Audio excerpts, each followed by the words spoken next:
Should you, as a photographer, be giving away your raw files? Well, it's a heated topic, so I'm sure everyone will be super chill about this one. Let's dive in.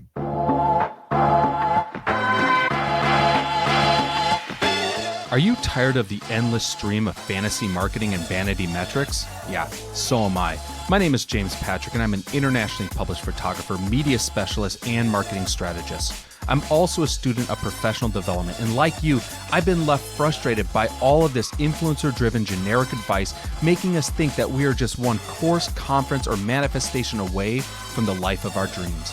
We need to cut through this crap and move beyond the posturing, beyond the facade, beyond the image, to take real action on the real work that will create the real results. This is the Beyond the Image podcast. What is going on? Thank you so much for tuning in to our latest episode of the Beyond the Image podcast. I'm glad that you could take some time to get a little information and inspiration to help you in your entrepreneurial journey. So, yeah, the topic of whether or not photographers should be providing clients access to raw files is heated and divisive at best. But I think what helps when it comes to answering this question is to really dive into why are clients asking for the raw files to begin with. And one of the first reasons is clients might want to see imagery or images that were not part or included in their original gallery. And the thought is that maybe they're going to see something that they feel represents them or their brand or their product or their service better than what may have been selected for them or triaged out and not included in their gallery. Second reason is that clients may prefer they edit their own photos and that they don't care for the editing style of the photographer that they're working with.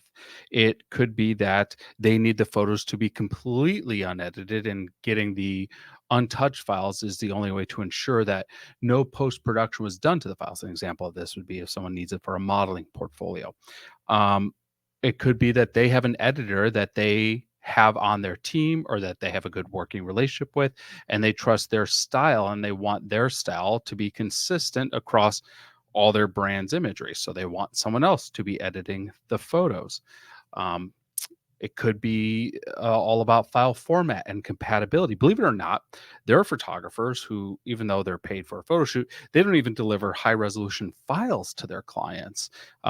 Something I deal with as a magazine publisher when we're trying to get files to print in the publication, and we're getting low res files sent to us, and we're going to the submitters saying we need the high res, and they're saying this is all we got from the photographers we hired.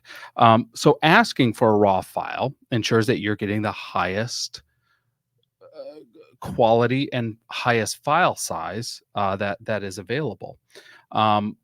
Most clients, believe it or not, most clients don't understand photo rights and usage, and that's not their fault. It's that there really is no industry standard on photo rights and usage, and every photographer has their own approach and their own terms and conditions as it relates to photo terms and conditions and usage, etc., which makes it really confusing. So once again, if it's difficult to navigate, well, I just want to get all the files.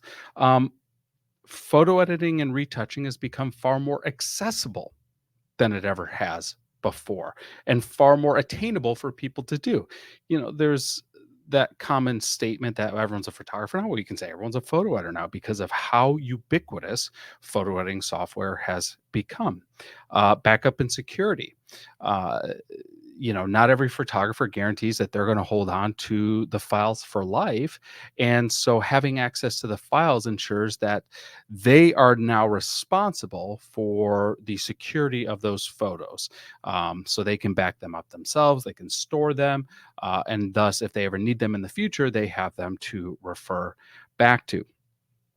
So as I mentioned, this is a divisive topic amongst photographers, and you have many photographers, purists, who will say, I don't believe in giving away the raw files to my clients. And then you have people on the other side who are like, it does not matter to me. Um, on the one side, photographers will say, well, it's all about quality control. And the other side will say, no one is hiring me or not hiring me based off a subpar photo that someone once posted that's not really impacting my work coming in. And there's weight on both sides of that. And I'm not saying that it's right for photographers to give away the raw files. I'm not saying it's wrong.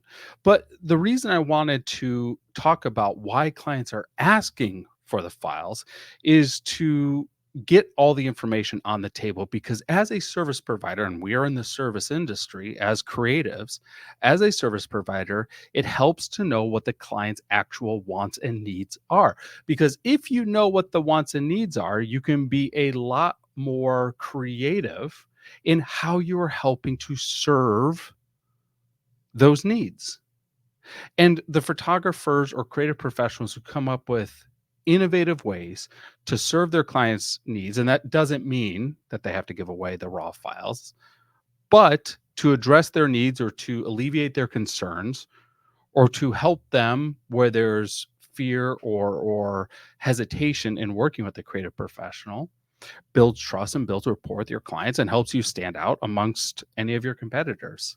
So there is no right or wrong answer to this question, but really it comes down to how you are communicating the value of what you're providing to your clients and helping to alleviate any concerns that they might have related to access to their brand imagery. Thank you so much for tuning in. As always, we appreciate the 5-star reviews on the Apple Podcast app, for subscribing and liking this on YouTube. Thank you so much. Hope you have an amazing rest of your week. We'll talk to you soon. Take care.